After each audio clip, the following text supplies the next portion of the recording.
신약 성경 히브리서 13장 1절부터 8절까지의 말씀입니다. 히브리서 13장 1절부터 8절까지입니다. 한 절 한 절 교독하도록 하겠습니다. 형제 사랑하기를 계속하고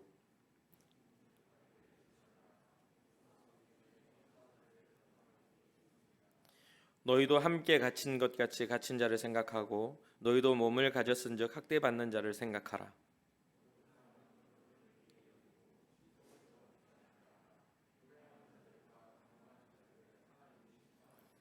돈을 사랑하지 말고 있는 바를 족한 줄로 알라. 그가 친히 말씀하시기를 내가 결코 너희를 버리지 아니하고 너희를 떠나지 아니하리라 하셨느니라.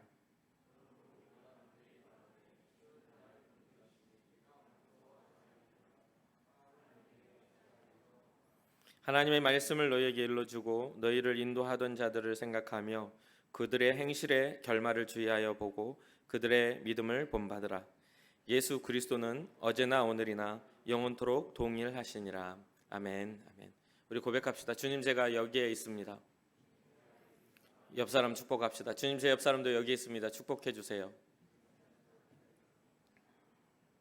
우리의 고백입니다. 우리는 예수님의 사람입니다. 우리는 예수님 안에 있습니다. 우리의 삶에는 예수님의 흔적이 있습니다. 아멘. 아멘. 오늘날 우리 그리스도인들은 그리스도인으로서 살아감에 대한 생각들을 많이 합니다. 구별되게 살아가려고 또 때로는 그리스도인다운 삶에 대한 고민들을 하지요. 여러분도 물론 저도 같이 그런 생각들을 합니다. 어떤 사람은 좀 깊이 생각하고 어떤 사람은 좀 얕게 생각하고 어떤 사람들은 길게 생각하고 어떤 사람은 잠깐 생각할 수도 있겠지만 그리스도인이라고 말하는 사람들은 대부분 예수 믿는 사람다운 삶을 꿈꾸게 돼 있죠. 목사인 저도 마찬가지입니다. 나는 어디까지 목사이고 또 어디까지 내 삶을 살아가느냐에 대한 생각들을 많이 했었는데 결국 목사라는 것은 직위, 어떤 직분에 불과하고 내가 가진 것은 예수님의 사람이라는 그런 어떤 본질적인 그런 부분에서 그것을 발견하다 보니 목사로서의 삶의 고민이 아닌 예수 믿는 자로서의 그런 고민들을 하게 되는 것을 결론을 짓게 되는 것을 보게 됩니다. 그래서 내가 내 가정에서도 예수 믿는 자다운 그러한 선한 모습을 가지고 있는가? 내가 또한 이 현장 하나님께서 이 교회에 맡겨주신 직분 안에서도 나는 정말 목사라는 직분의 뒤에 숨어 있는 사람이 아닌 예수 믿는 자의 그런 고민과 삶을 살고 있는가? 이런 생각들을 많이 하게 됩니다.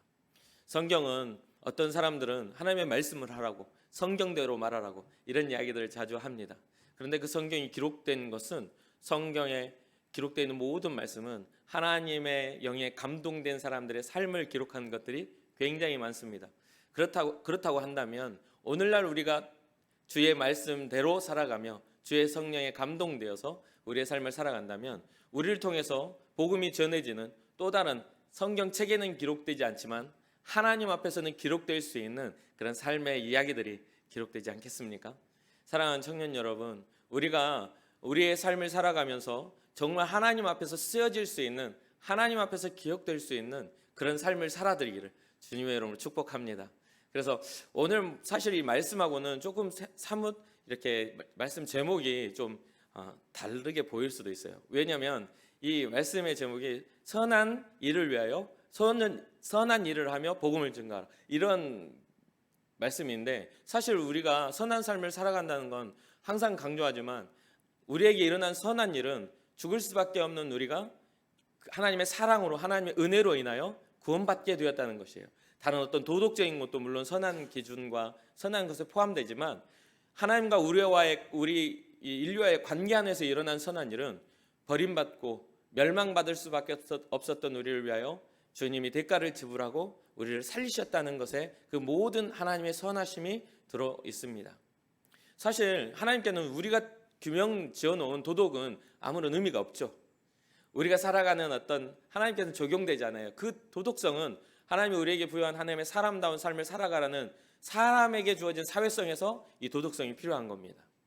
그래서 이 모든 우주 만물과 모든 것들의 주관자이신 하나님 앞에서 우리가 어떻게 살아가야 되는가라는 것을 고민할 때에는 사실은 우리가 사람다운 삶을 온전히 살아드릴 때 하나님이 기뻐하신다는 것을 우리는 성경 통해 알 수가 있어요. 그러면 사람다운 삶이라는 게 무엇인가? 그것은 성경이 이야기하고 있죠. 오늘 본문에도 간단하게 몇 가지로 정리해서 이야기를 해주고 있어요. 첫 번째로 뭐라고 합니까? 형제를 사랑하라. 형제 사랑하기를 멈추지 말고 어떻게 하라고요? 계속하라. 오늘날 사실 제가 이 말씀을 하면서 참 어려웠던 게 뭐냐면, 오늘날에는 외동 딸이나 외동 아들이 많아요. 그래서 형제가 없어요. 나는 형제가 없으니까 사랑할 필요가 없겠네. 분명히 그렇게 생각할 수가 있겠죠. 맞죠? 그리고 어떤 이들은 또 다른, 옛날하고 좀 다른 우리의 문화니까요. 어떤 이들은 형제가 있어요. 남동생이 있든지 뭐 오빠가 있든지 저 원수 같은 것만 없어도 내가 살겠는데 라 생각하는 어떤 불화. 그렇죠? 근데 여기서 말하고 있는 형제를 사랑하라는 것은 기본적인 가족 단위의 형제 사랑도 포함되어 있어요. 가족에 대한 사랑. 그리고 예수 그리스도가 오신 다음에 또 이게 확장되는 것은, 이게 좀 더 확장돼서 가족에서 더 벗어나 새롭게 새 사람으로 입은 이 믿음 안에서의 형제들에 대한 이야기입니다. 이 믿음 안에서의 형제들은 뭐냐면, 이때 당시에는 초대교회가 여러 핍박 가운데 있었기 때문에 이 하나의 믿음의 공동체가 하나의 가족이 돼서 서로를 보호하고 서로를 위해서 중보하고 기도하는 것들이 굉장히 활발하게 이루어지고 있었던 그런 상황이죠. 애초에 이 형제에 대한 사랑은 이 성경에 보면 레위기 때부터 이스라엘 백성이 이스라엘 출애굽 이집트를 탈출하고 이 하나님의 법을 받을 때부터 이렇게 계속해서 이야기하고 있어요. 왜냐하면 여러분과 제가 잘 알다시피 인류의 가장 첫 번째 범죄가 무엇입니까? 형제 간의 다툼이고 살인이죠. 가인과 아벨이 처음에 아담과 하와의 그 자녀로 태어나서 인류에게 나타난 그 하나님을 거역한 선악과를 따먹은 이후에 나타난 가장 기본적 단위의 범죄가 이 가족 간에 일어났어요. 그것도 단순한 폭행이 아닌 그 사람을, 자기 동생을 시기함으로 죽이는 그런 사건까지 이렇게 일어났죠. 아직 근본적인 것부터 무너져 있는 상태. 그래서 이스라엘 백성들이 이집트를 탈출하고 하나님의 법을 받을 때에도 레위기서 19장 17절을 보면 이스라엘 백성에게 내 형제를 마음으로 미워하지 말라, 이렇게 이야기를 하나님은 명령을 하셨어요. 그리고 레위기 25장에 보면 형제를 어떻게 하지 말라, 속이지 말라. 그러니까 자기의 이기적인 마음들이 이제 자리 잡기 시작하고 그 나만을 위한 하나님의 백성으로서의 어떤 그런 화합이나 평화로운 것들이 아닌 나 자신의 이익과 유익을 위해서, 나 자신의 안위함을 위해서 언제든지 자기 형제라도 버릴 수 있는 그런 세상의 악함이 많이 이렇게 생겨났어요. 물론 여러분들은 여러분들 가족들을 사랑하고 우리 믿음의 공동체를 사랑하기 때문에 그렇지 않겠지만, 사실 수많은 곳에서 이러한 일들이 지금도 일어나고 있는 상황입니다. 그래서 예수님께서는 마태복음 10장에 라가라는, 바보야라고 하는 그런 단어, 라가라고 하는 자는 재판을 받아야 한다라고 이렇게 이야기를 해요. 그리고 미련한 놈이라고 하는 자, 미련하다 말하는, 바보야라고 말하는 똑같은 비슷한 단어인데, 미련한 놈이라 하는 자는 지옥불에 떨어지는, 심판을 받게 된다, 이런 이야기예요. 형제에 대해서 이런 말로 그 형제를 저주하는 것도 하나님은 심판하시겠다라고 이야기를 합니다. 그래서 이 라가라는 이 말은 원래는 좀 추상적이고 약간 어떤 특별한 의미를 갖지를 않는 그런 말이에요. 사실 우리가 욕을 할 때, 사람에게 욕할 때 그 욕이 무엇인지 정확하게 알고 하는 사람 별로 없을 겁니다. 그렇죠? 그런데 그 욕이 상대방에게 전달되는 순간 기분이 굉장히 안 좋아지죠. 이것도 똑같은 말입니다. 이게 추상적인 단어를 가지고 있는데 이게 어떤 의미를 갖냐면 머리가 텅 빈 멍청이 같은 이런 뜻이에요. 별로 그렇게 심각한 것 같지 않죠? 그렇죠? 우리 한국 문화는 워낙 이 욕이 발달해져 있어가지고 웬만한 것은 굉장히 그냥 별거 아니잖아요. 이 머리가 텅 빈 멍청이 같은, 별로 그렇게 자존심도 안 상할 수도 있어요. 뭐라 하는 거야 하고 넘어갈 수도 있겠죠. 그런데 이스라엘 문화 안에서 이 라가라고 하는 것, 너는 머리가 텅 빈 멍청이 같다라고 하는 것, 그렇게 그 말 자체는 상대방의 존재 자체를 굉장히 부정하고 그 사람에 대해서 굉장히 큰 욕으로, 굉장한 모욕적인 발언으로 이렇게 받아들이는 단어였어요.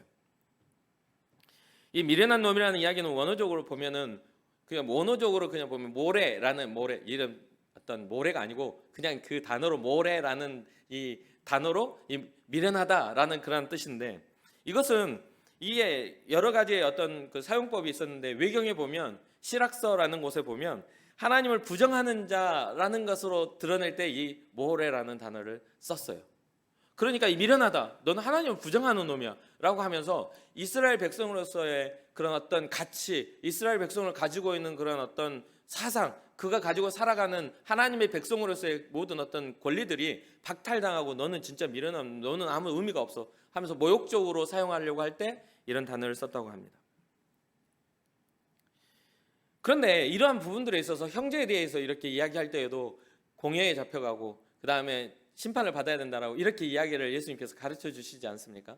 근데 그렇게 이야기할 때는 무엇을 말하냐면 하나님의 백성으로서 살아가는 사람들이 그 본질적인 것들을 잃어버리고 세속적이고 하나님의 형상을 멸시하는 그런 일들 속에 빠지지 말라.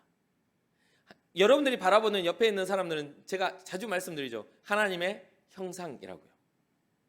하나님이 직접 자신의 자녀로서 우리를 만드시고 존귀하게 하시고 영화롭게 하셨다는 것을 잊지 말아야 돼요. 그럴 때 여러분의 인생에 있어서 살아가는 데 있어서 형제에 대해서나 그 확장돼서 믿음의 공동체 안에 대해서도 누군가를 저주하거나 누군가를 비난하거나 비약하는 그런 일들이 뒤에서 그 사람의 어떤 가치를 떨어뜨리는 행위가 있지 않기를 주님의 이름으로 축복합니다. 주님께서는 그걸 원하지 않으신다는 거죠. 그래서 뭐 하라고요? 형제 사랑하기를 계속하라. 실패할 수도 있고 때로는 감정적인 것들에서 무너질 수도 있어요. 그러나 우리에게 있는 가장 큰 힘은 무엇입니까? 돌이키고 회개하고 후회할 줄 알며 다시 그 자리에 다시 가지 않는다라는 것이죠. 사랑하는 청년 여러분, 여러분들의 삶에 있어서 여러 가지의 상황이나 여러 가지의 어떤 다른 사람이 말하지 못할 일들이 있어서 여러분 마음속에서 일어난 일이 있다 할지라도 우리 주님이 우리를 용납하고 우리를 용서하심 같이 여러분의 삶에 어려움을 주고 또 여러분의 삶에 불평을 주는 사람들을 용서하시기를 주님의 이름으로 축복합니다. 성경은 이런 가르침과 함께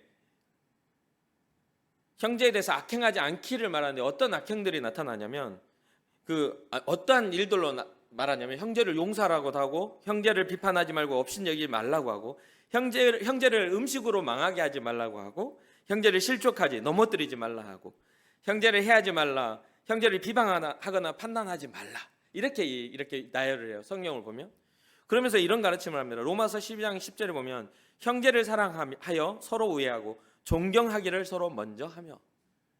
그러니까 내가 가끔은 그렇죠. 내가 먼저 우리나라의 개념은 유교적 그런 베이스에 깔려 있으니까 먼저 태어나고 먼저 형이고 누나고 그러면 뭐든 이렇게 대우받아야 되는 그런 마음이 있어요. 그런데 그런 마음이 나쁜 건 아닌데 자기는 대우해주지 않고 나만 대우받고자 하는 그런 마음이 있으니까 문제인 거죠. 내가 하면 괜찮고 네가 하면 안 돼라고 하는 그런 마음들이 있다는 거죠. 그런데 우리는 그런 마음을 내려놓고 이제는 우리가 그런 어떤 존중을 받지만 내가 존중받고자 하는 것처럼 내 동생이나 그리고 공동체 안에 다른 사람들을 존중할 수 있는 그런 마음의 확장이 일어나야 된다는 것입니다. 베드로전서 1장 22절을 보면 너희가 진리를 순종함으로 너희 영혼을 깨끗하게 하여 거짓 없이 형제를 사랑하기에 이르렀으니 마음으로 뜨겁게 서로 사랑하라. 거짓 없이 형제를 사랑하는 그런 것들이 생겨났다. 이제는 마음으로 더 뜨겁게 사랑하라. 지속적인 어떤 사랑을 강조하고 있습니다. 베드로전서 3장 8절을 보면 마지막으로 말하노니 너희가 다 마음을 같이하여 동정하며 형제를 사랑하며 불쌍히 여기며 겸손하라. 마음을 같이해서 형제를 사랑하고 이게 믿음의 공동체에 대한 권면입니다. 그래서 여러분들의 삶 속에 하나님이 허락하신 이 믿음의 공동체를 사랑하고 또 여기 안에서 주어진 이 만남들을 소중히 여기는 그런 은혜가 있기를 주님의 이름으로 축복합니다. 결론적으로 사도 요한 1서 2장 9절에 보면 빛 가운데 있다 하면서 그 형제를 미워하는 자는 지금까지 어둠에 있는 자라 이렇게 이야기해요. 빛 가운데 하나님의 사람다운 그런 삶을 산다 하면서 형제를 미워한다는 것은 아니다, 너희는 어둠에 있는 거야, 빛이 아니었어, 너만 빛의 자녀로 생각했던 거야, 착각이야 라고 이야기를 합니다. 사랑하는 청년 여러분, 여러분들은 착각하지 말고 진정한 하나님의 자녀들로서 선한 일을 행하는, 형제를 사랑하며 선한 것을 증거하는 여러분 되시기를 주님의 이름으로 축복합니다. 두 번째로는 뭐라고 이야기합니까? 오늘 본문에 2절입니다. 손님 대접하기를 잊지 말라. 손님 대접하기를 잊지 말라. 그러면서 이로써 부지 중에 천사를 대접하는 이들이 있느니라. 여러분, 손님 대접하다가 나그네 대접하다가 천사를 대접한 그런 경우들 성경에서 혹시 알고 계십니까? 가장 대표적인 인물이 누굽니까? 보면 아브라함이 굉장히 손님 대접하기를 즐거워했어요. 그래가지고 나그네가 지나가면 막 뭐 잡아가지고 쉬었다 가소서 해가지고 하다 보니까 그 대접했던 사람이 천사여가지고 좋은 소식을 전하고 가는 경우들이 있었어요. 그래서 이스라엘 백성들은요, 이 나그네 대접하는 것에 대해서 굉장히 중요한 것으로 생각합니다. 내 앞을 스쳐 지나가는 사람이라도 자기 자신들의 도움이 필요한 사람을 손을 내밀어 도와주는 것을 굉장히 중요하게 여겼어요. 그래서 이스라엘 백성들의 타락의 어떤 본질적인 어떤 타락의 모습들을 이야기할 때 우리 사사기서 요즘에 큐티하죠. 19장에 어떤 일이 나와요? 한 레위인이 자기 첩을 데리고 오고 데려가는 그 과정에서 베냐민 지파가 살고 있는 기브아라는 곳에 가지 않습니까? 근데 기브아 원래는 이방인의 땅에서 머물 수 있는데 이 레위인이 아니다. 우린 더 가서 우리 민족 족속의 땅으로 가자 해서 베냐민 지파의 땅으로 들어가서 기브아로 올라가는데 거기에 이렇게 광장이 있어요. 거기서는 광장도 굉장히 중요한 역할을 했었습니다. 거기에서는 그때 당시에 광장은 막 뭐 잘잘못을 따지는 어떤 그런 재판의 장소기도 있고 여러 사람들이 서로를 교류하는 장소였어요. 그런데 이 레위인의 어떤 그 첩을 데리고 레위인이 그 기브아의 땅에 그 성에 들어가서 그 광장에 앉아 있는데도 그 누구도 그 사람을 영접해서 그 사람을 같이 유하하고 대접하지 않았어요. 성경이 그렇게 기록을 해요. 그것을 이스라엘에 무엇으로 보냐면 영적인 타락으로 기록하고 있는 것이죠. 왜요? 성경에 보면 이 너희가 나그네 되었을 때를 기억하라. 이집트에서 애굽에서 나그네 되었을 때를 기억하라. 그리하고 나그네 대접하리 힘쓰라고 하나님은 명령하시거든요. 그래서 이스라엘 백성들은 나그네 대접하는 게 굉장히 익숙한 그러한 민족이었습니다. 그들이 하나님을 잊어버리고 하나님의 말씀을 따르지 않으려는 어떤 하나님을 상실하니까 더 이상은 나그네도 대접하지 않고 오히려 그 레위인에 대해서 악한 일을 행하려고 하는 그러한 타락이 일어나게 되는 것을 보게 되죠. 출애굽기 22장 21절을 보면 하나님이 이스라엘 백성에게 이렇게 말씀하십니다. 너는 이방 나그네를 압제하지 말며 그들을 학대하지 말라. 너희도 애굽 땅에서 나그네였습니다. 이방 나그네들, 이방 사람이라도 압제하거나 학대하지 말아라고 해요. 너희도 애굽 땅에서, 이집트에서 너희도 나그네였다라고 이야기를 합니다. 기억하라는 거죠. 그래서 성경은 손님 대접하는 일에 대해서 이렇게 말씀하십니다. 선한 일을 하는 감독, 하나님의 일을 하는 사람들에 대해서 이렇게 기록해요. 디모데전서 3장 2절. 그러므로 감독은 책망할 것이 없으며 한 아내의 남편이 되며 절제하며 신중하며 단정하며 나그네를 대접하며 가르치기를 잘한다. 나그네를 대접하는 것들에 대해서도 정말 주의 일을 하는 사람들에 대해서 나그네도 허투루 여기지 말아라. 부지 중에 천사를 대접하고 주의 사람을 대접한 것처럼 우리가 나그네를 대접할 때 우리 주님을 대접한다라는 것을 잊지 말아야 돼요. 그래서 성경에서 양과 염소를 나눌 때에도 그냥 흔하게 했던 정말 성경에 하나님 기뻐하실 만한 일을 행했던 사람들은 그걸 하면서도 부끄러워하면서 드러내지 못했는데 어떤 이들은 떵떵거리고 드러내고 자기의 면을 살리고 자기의 어떤 이름값을 내놓으려고 할 때에만 했던 사람들은 주님 인정하지 않으시잖아요. 너는 너를 위해서 한 것이 아니냐라고, 너 자신을 위해서 너의 명예를 위해서 행한 이것이 아니냐라고 오히려 지적하며 너는 염소다라고 나에게서 떠나가라고 말씀하신대. 어떤 양의 그런 무리에서는 선한 일을 하면서도 부끄러워하고 나는 작은 일밖에 못했다라고 하면서 그것을 드러내기보다는 오히려 더 낮은 곳에서 더 선한 일들을 행했던 것들을 보게 되죠. 디도서 1장 8절을 보면 오직 나그네를 대접하며 선행을 좋아하며 신중하며 의로우며 거룩하며 절제하며, 믿음의 리더들은 이렇게 돼야 한다라고 이야기하고 있습니다. 그러면서 또 믿음의 과부, 믿음 안에서 남편을 잃어버리고 과부가 된 자들에게 이런 이야기를 해요. 믿음 안에서 과부로 발견된 사람들은 선한 행실의 증거가 있어 혹은 자녀를 양육하며 혹은 나그네를 대접하며 혹은 성도들의 발을 씻으며 혹은 환난 당한 자들을 구제하며 혹은 선한 일을 행한 자라야 할 것이요. 믿음의 사람이라면 이러한 것들을 지금 이야기하고 있습니다. 사랑하는 청년 여러분, 우리의 삶에 있어서 이런 기회가 있다면 여러분 거절하지 말고 주님을 만나듯이 그 어려운 사람이나 누군가를 섬길 수 있는 그런 마음의 선함이 있기를 주님의 이름으로 축복합니다. 그렇게 행할 때에, 선한 일을 행할 때에 우리를 통해서 복음은 확장되고 증명됩니다. 그러면서 사도 요한은 요한 3서 1장 5절을 통해 나그네를 선대하는 것은 신실한 것이다라고 이야기합니다. 사랑하는 자여, 내가 무엇이든지 형제 곧 나그네 된 자들에게 행하는 것은 신실한 일이니. 여러분들이 이제 많이 또 하지 않습니까? 많이 또 사랑하자고, 그죠? 많이 또 하고 있잖아요. 그러면 여러분들이 뽑은 그 사람에 대해서 여러분 내가 했어 하면서 이렇게 막 드러내고 안 할지라도 여러분들의 선한 그 행실을 통하여 그가 주님 앞에 나와 예배함 또 믿음의 공동체를 기억할 수 있다라면 여러분 선한 일을 행하고 있는 것입니다. 그렇기 때문에 여러분들이 주어진 일들을 허술하게 여기지 말고 여러분들의 한 번의 그 행함이 그에게는 삶에 있어서 전환점이 될 수 있는 기회라 생각하며 그 일을 감당하시기를 주님 이름으로 축복합니다. 세 번째 무엇라고 말합니까? 너희도 함께 갇힌 것 같이 갇힌 자를 생각하고 갇힌 자를 위해서 우리는 기도해야 합니다. 오늘날 지금 우리에게는 이러한 일에 대한 묵상과 필요가 우리가 알고 있지 않습니까? 강도 만난 자와 같은 아프가니스탄이나 군부 독재로 인해서 지금도 피 흘리며 우리 교회에서 파송한 선교사님이 자기가 가르쳤던 그 제자들이 어떤 당하는 일들을 보고 충격을 받아서 굉장히 어려운 일을 당하고 있는 그런 충격에 빠져서 이제 공황장애 일으킬 만큼 너무나 그 현실이 비참하게 일어나는 일들을 미얀마의 상황들이요. 그리고 우리가 항상 매 주마다 기도하고 있는 우리의 민족 저 북한 땅을 위해서 그들이 당하고 있는 압제가 내가 당하고 있지 않기 때문에 정말 그게 심각하게 받아들여지지 않는 것이지 그들의 당하는 압제는 말할 수 없을 만큼 비참하고 말할 수 없을 만큼 배고프고 말할 수 없을 만큼 정말 하나님 앞에 예배하기가 생명을 걸어야 하는 그런 시대에 살고 있는 것이죠. 우리는 평안함에 우리만의 비교의식에 의해서 우리는 우리의 예배를 선택하고 있지만 그렇죠? 우리는 우리가 주어진 환경 속에서 우리의 예배의 방향과 방법을 선택하고 있지 않습니까? 그런데 그들은 할 수 있는 방법이 없기에 숨어서 박수도 치지 못하고 소리도 내지 못하고 마음껏 부르짖지도 못하는 상황 속에서도 그들은 눈물로 기도하고 있다는 걸 우리 잊지 말아야 됩니다. 그 사람들을 위해서 우리는 우리에게 맡겨진 우리에게 주신 평안은 그들을 위해서 기도하라고 주신 거예요. 우리 자신의 어떤 욕망을 위해서 살라고 우리 주님이 주신 게 아니라 우리에게 주신 자유는 그렇지 못하는 정말 억눌리고 죽어가는 사람들에게 우리 복음을 전할 수 있는 그 기회로 우리에게 자유를 주신 것입니다. 믿으십니까? 인정하십니까?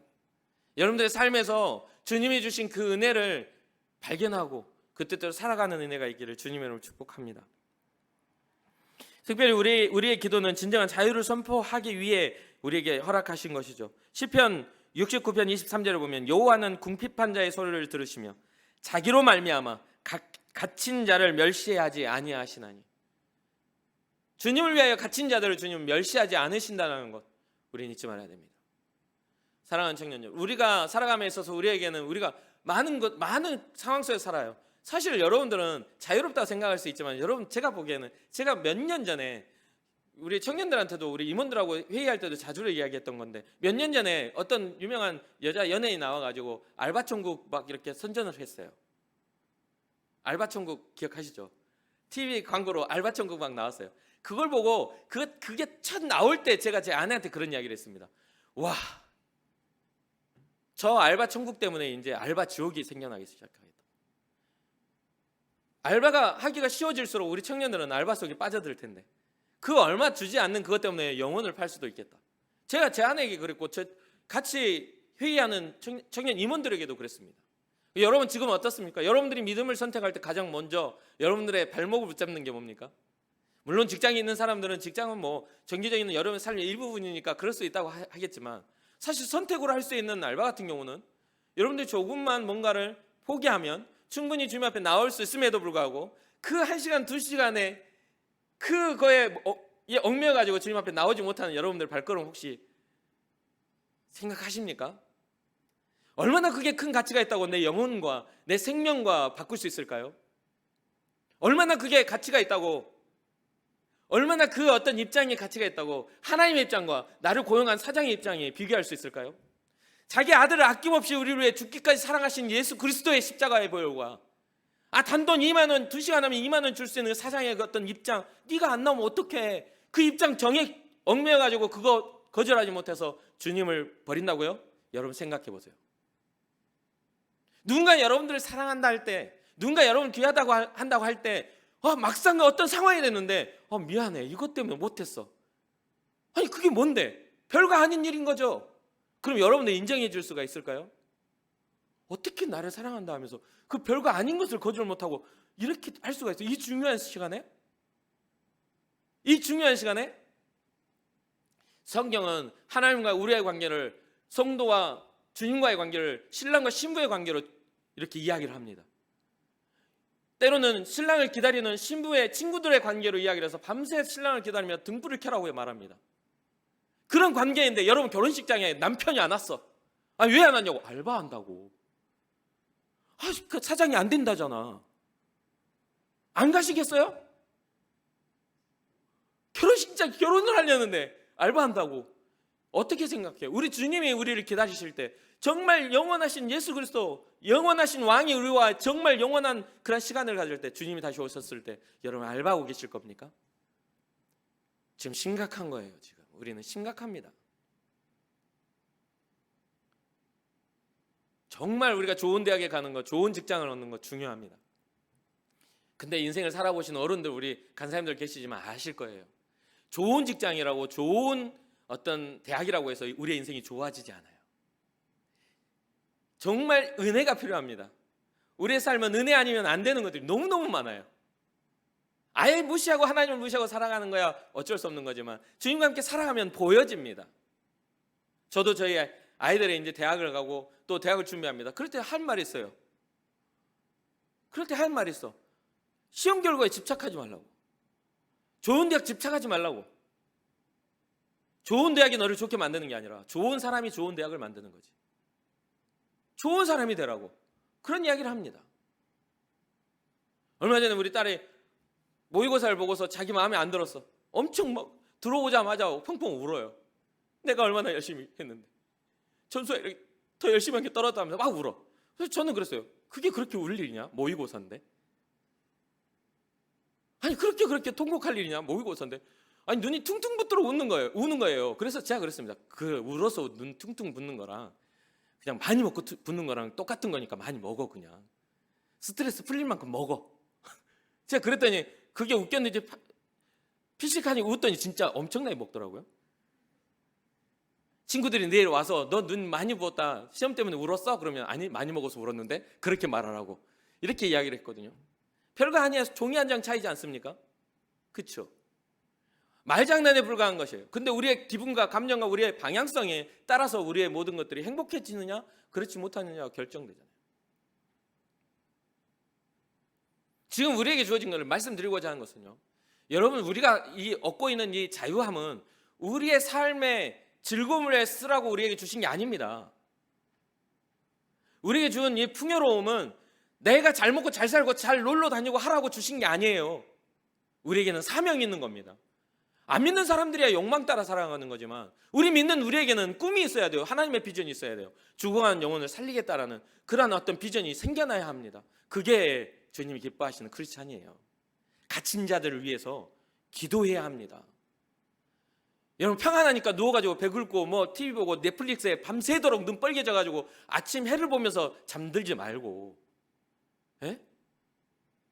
그분의 그 투자하는 10분의 1이라도 한번 기도로서 하나님 앞에 엎드려 보자 이 말이에요. 나중에 가서 부끄럽지 않으려면. 이사야서 61장 1절을 보면 그때 예언된 예수 그리스도가 하실 일들에 대해서 이야기를 합니다. 주 여호와의 영이 내게 내리셨으니 이는 여호와께서 내게 기름을 부으사 가난한 자에게 아름다운 소식을 전하게 하려 하심이라. 나를 보내사 마음이 상한 자를 고치며 포로된 자에게 자유를, 갇힌 자에게 노임을 선포한다. 예수 그리스도가 이 땅에 오셔서 하신 일들, 가난한 자에게, 마음이 상한 자를 고쳐주고 가난한 포로된 자에게 자유를 주고 또 가난한 자에게 아름다운 소식을 전하는 일들을 통해서 우리에게 한다. 그러면 여기에서 말씀하시는 자유함은 무엇입니까? 단순하게 육체의 자유입니까? 아니요. 죄로 인하여 죽을 수밖에 없는 우리를 살리시는 하나님이 우리를 창조하셨던 진정한 목표 아래 우리를 변화시켜 주시는 그 놀라운 복음의 선포가 일어나게 됩니다. 그래서 나중에 세례 요한이 자기의 죽음이 목전 앞에 왔을 때 제자들을 보내 예수님께 물어보죠. 당신이 우리가 기다렸던 진짜 메시아가 맞습니까? 라는, 그리스도가 맞습니까? 라는 그 질문에 주님이 이렇게 말씀하시죠. 맹인이 보며 못 걷는 사람이 걸으며 나병 환자가 깨끗함을 받으며 못 듣는 자가 들으며 죽은 자가 살아나며 가난한 자들에게 복음이 전파된다 하라. 그 말은 즉 억눌려 있고 얽매여 있고 죄로 인하여 죽어가는 모든 영혼들에게 자유함이 선포되어진다. 진리의 영에 계신 곳에 진짜 자유함이 있다는 것을 우리는 잊지 말아야 됩니다. 그렇다면 우리는 어떻게 기도해야 합니까? 주여 진리의 영이 계셔서 저 억눌린 자들에게 자유함을 허락하여 주옵소서. 갇힌 우리의 마음을 자유케 하여 주옵소서. 세상에 물들어버리고 하나님 없이도 잘 살 것 같이 우리의 삶이 그렇게 만들어져 가고 있지 않습니까? 우리 스스로를 위해서 선포하고 억눌려 있는 사람들을 위해서 선포해야 합니다. 우리는 아프가니스탄을 위해서 기도해야 합니다. 우리는 미얀마를 위해서 기도해야 합니다. 우리는 저 북한 땅을 위해서 기도해야 합니다. 그리고 우리는 우리의 가정, 영적으로 죽어가며 악한 영에 사로잡혀 있는 가정을 위해서 선포하며 기도해야 합니다. 그게 우리의 사명이에요. 영적으로 깨어나시기를 주님의 이름으로 축복합니다. 그리고 네 번째, 무엇을 하라 합니까? 우리의 삶에 선한 일이 이것으로 통해서도 일어나요. 어떤 일입니까? 결혼을 중요하게 여기라는 거죠.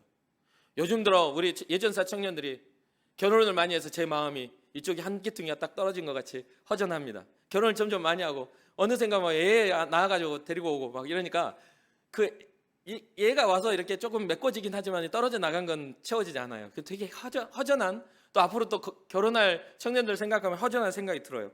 그런데 성경은 뭐라 하냐면 이 결혼에 대해서 소중하게 여기라고 말을 해요.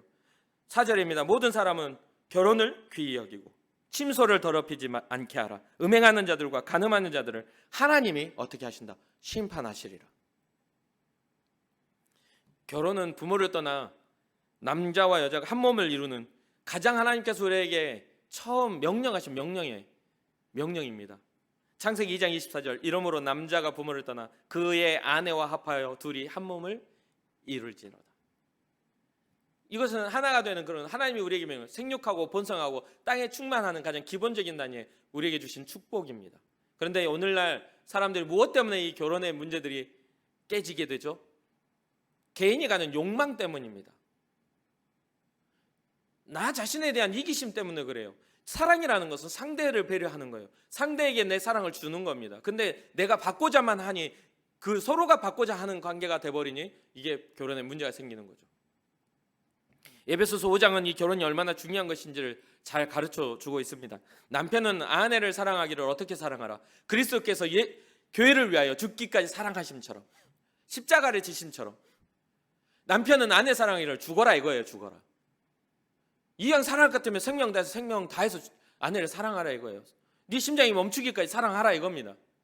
근데 오늘날 그렇습니까? 그렇지 않아요. 대부분이 네 심장이 멈춰야지 내 심장이 멈추면 안 되지. 내 심장이 뛰어야 사랑이지 라고 이야기하잖아요. 그런데 진짜 사랑은, 성경이 말하는 사랑은 죽기까지 십자가를 지시면서까지 우리를 살리시고자 하는 예수 그리스도의 사랑이라는 거죠. 남편들이요, 아내 사랑하기를 그리스도께서 교회를 위해 죽으신 것처럼. 그러면 아내들은 어떻게 사랑하라고 합니까? 남편 사랑하기를 교회가 그리스도에게 순복하듯.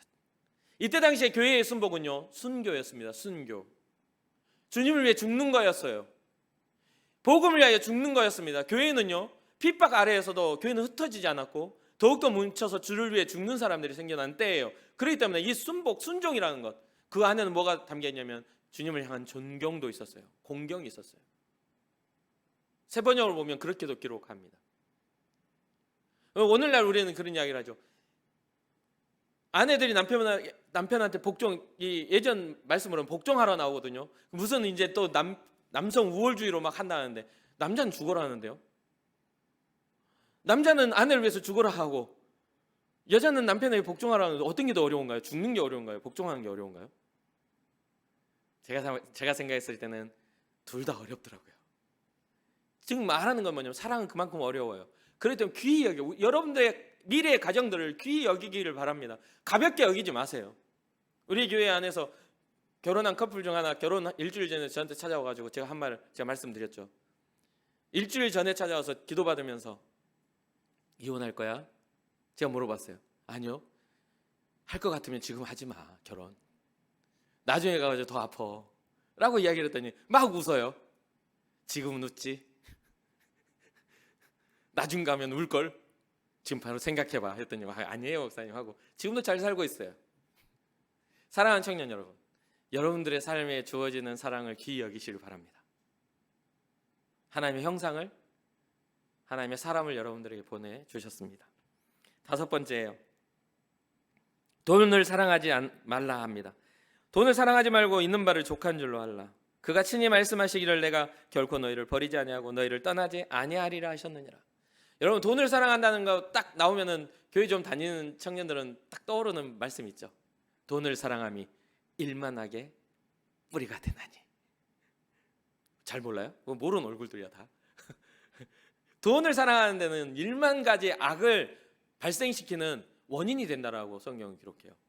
디모데전서 6장 10절에 12절 말씀 10절에 기록하죠. 이것을 탐내는 자들은 미혹을 받아 믿음에서 떠나 많은 근심으로 자기를 찌르게 된다. 돈을 사랑하기 때문에 많은 근심으로 자기를 찔러요. 그 돈을 위하여 믿음을 버리게 된다는 거죠. 그러면서 디모데에게 이 바울은 이런 권면을 하죠. 오직 너 하나님의 사람아. 돈을 사랑하면 일만하게 뿌리가 된다고 경고하면서 하나님의 사람아 라고 하면서 몇 가지의 교훈을 합니다. 이것들을 피하라. 이것들을 피하고, 돈을 사랑하는 것들을 피하고 의와 경건과 믿음과 사랑과 인내와 온유를 따르며 믿음의 선한 싸움을 싸우라. 사랑하는 청년 여러분, 여러분들에게도 믿음의 선한 싸움이 있기를 주님의 이름으로 축복합니다. 여러분들의 인생의 삶의 목적이 돈이 되지 않기를, 물질이 되지 않기를 축복합니다. 세상 범죄의 대부분이 돈 때문에 일어나는 거죠. 물질 때문에 일어나요. 세상의 범죄의 대부분입니다. 많은 것들 설명하지 않아도 여러분 잘 아실 거예요. 그렇기 때문에 사랑하는 청년, 여러분들이 물질을 선한 도구, 하나님이 기뻐하시는 영혼 살리는 믿음의 도구로 사용하는 그런 비전이 있기를 축복합니다. 6번째는 인도하는 사람을 본받으라. 여러분의 인생에 있어서 어떤 이들은 박대성 목사님이 좋아요. 목사님 따라 살고 싶어요. 목사님 같은 가정을 이루고 싶고 목사님 같은 믿음을 이렇게 믿음 생활을 하고 싶어요. 이렇게 이야기할 수도 있죠. 그런데 우리는 그런 이야기 할 때마다 저는 되게 지구멍이라도 파고 들어가서 이렇게 머리만 집어넣고 엉덩이를 빼고 다 안 들어가니까 좀 부끄러운 생각이 많이 들어요. 저는 제 생각에는. 근데 어느 정도 제가 목사이기 때문에 여러분들에게 저의 가정이나 저의 어떤 살아가는 삶의 방식들을 보여주긴 하지만 그것은 정말 어떤 정답이 될 수가 없어요. 그런데 여러분의 인생에 있어서 그런 사람들이 있죠. 믿음의 본을 보이는 믿음의 선배들이나 믿음의 친구들이나 또 믿음은 나보다 어림에도 불구하고 믿음의 어떤 존경심을 가질 만한 정말 신실한 그런 사람들을 볼 때에 그런 사람들을 주의 깊게 보고 본받으라는 거죠. 그가 어떻게 믿음으로 하나님 앞에 나아가고 있는지를 보라는 거예요. 3명 이상 가면 그중 1명은 우리의 인생의 스승이 될 수가 있잖아요. 그러니까 여러분들의 인생에 있어서 그런 것들을 본받아서 하나님이 기뻐하시는 삶에 대한 꿈을 꾸고 하나님의 나라를 확장할 수 있는 그런 도구로서 여러분의 삶이 사용되어져야 한다는 것이죠. 7절입니다. 하나님의 말씀을 너희에게 일러주고 너희를 인도하던 자들을 생각하며 그들의 행실의 결말을 주의하여 보고 그들의 믿음을 본받으라. 사실 지금 우리가 어떤 목사님 정말 좋다고 들여다보고 여러분들이 제 삶을 주의 깊게 들여다보면 저는 정말 부끄러워서 몸둘 바를 모르면서 이렇게 어딘가에 숨어 있을 텐데 이때 당시에 이 믿음의 본받아야 할 이 믿음의 리더들은요 굉장한 사람들이었어요. 지금 이 글을 쓰고 있는 이 믿음의 사람들 굉장한 사람들이에요. 이 사람들의 결말을 보라는 것은 뭐냐면 이 사람들이 안드레같이 십자가를 X자로 쥐고 죽고 또 바울 스스로도 수많은 순교자들의 어떤 그런 모습들을 보면서 정말 그때는 핍박 속에서도 믿음을 거절하지 않고 그래서 히브리서가 지금 기록하고 있는 게 뭐예요? 믿음을 더 나은 부활을 위하여 정말 비참하게 죽음을 거절하지 않았던 여인들에 대해서 사람들에 대해서 이야기를 하고 있어요. 그래서 믿음으로 저들이 어떤 결말을 맺고 있는지 저들이 어떤 대가를 지불하고 있는지 주의하여 보고 뭐하라? 본받아라. 우리의 믿음의 어떤 대가를 지불하는 일들을 본받을 수 있는 여러분과 제가 되기를 소망합니다. 쉽게 포기하지 마십시오. 우리 주님은 생명이십니다. 예수 그리스도는 우리의 생명이세요. 그래서 포기하지 마세요. 그러니까 그러한 것들을 주의하여 보시라는 이야기예요. 여러분의 인생에 있어서 어떤 누군가를 만나고 어떤 좋은 정말 훌륭한 믿음의 선배를 만날 때 그 삶의 모양을 주의하여 보고 좋은 것들은 따라하고 나쁜 것들은 반면교사 삼아서 비난하지 말고 반면교사 삼아서 하나님이 기뻐하실 만한 것이 무엇인지를 시험하며 선한 열매를 맺는 그런 삶을 살기를 주님의 이름으로 축복합니다. 예수 그리스도의 복음을 가진 복음 인도자들은 참 마음과 온전한 믿음으로 주님 앞에 행하며 나아갔던 사람들입니다. 히브리서 10장 22절에 기록하고 있어요. 참 마음과 온전한 믿음으로 나아갔던 사람들에 대해서 지금 이 히브리서 기자는 이야기하고 있는 것이죠. 마지막으로 누구를 기억하라? 예수 그리스도를 기억하라. 지금 우리가 하고 있는 모든 말의 원인과 결과는 이 주님 때문입니다. 이 주님 때문이에요. 그래서 오늘 본문에 8절에 뭐라고 기록합니까? 예수 그리스도는 어제나 오늘이나 영원토록 동일하시니라.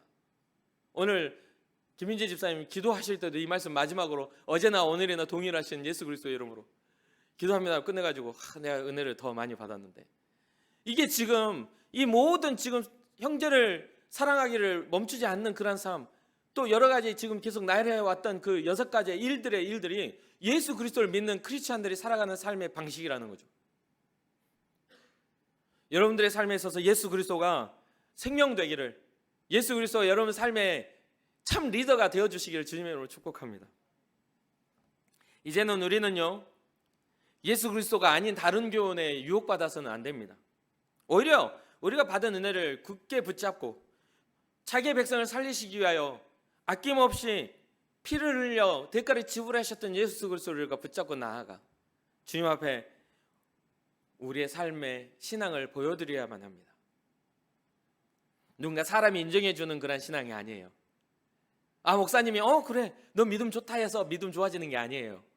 사람은 속일 수 있어요. 여러분들이 와가지고 목사님 좋아하는 것처럼 목사님 너무 은혜 받았어요 하면 저는 은혜 받은 줄 알아요. 안 그렇겠습니까? 그런데 진짜 받았는지 안 받았는지는 어떻게 알아요? 우리 주님밖에는 몰라요. 삶의 변화로밖에는 증명할 수가 없어요. 당장에 은혜 받은 것처럼 깨달은 것처럼 하고 돌아서서 나갈 때 아무런 어떤 결단의 열매가 맺어지지 않는다면 그것은 아무런 은혜 받는 흔적이 없는 거예요. 그냥 지식적으로나 살짝 스쳐 지나가는 것에 불과해요. 이젠 사랑하는 청년 여러분, 여러분들의 인생이 예수 그리스도로 인하여 정말 믿음의 결단이 일어나는 인생이 되기를 주님의 이름으로 축복합니다. 그 일을 위하여 우리 주님은 오셨어요. 우리를 하나님 백성 삼으시려고. 끝으로 예수님께서 우리에게 행하신 그 위대한 일을 기억하시고 예수님이 우리에게 맡겨주신 그 선한 일을 우리의 삶을 통해 이루어 가십시다. 우리가 예수님의 사람다운 삶과 꿈을 꾸며 주님이 기뻐하시는 일들 위해 나아가는 그런 모습이 되기를 소망합니다. 그럼 어떻게 이루어질까요? 그럼 나는 어떻게 내 힘으로? 아니요. 성경이 이렇게 기록합니다. 에베소서에 보면 4장에 옛 구습을 벗어버리고 옛날에 살아왔던 방식, 옛날의 습관들을 벗어버리고 무엇을 입으라?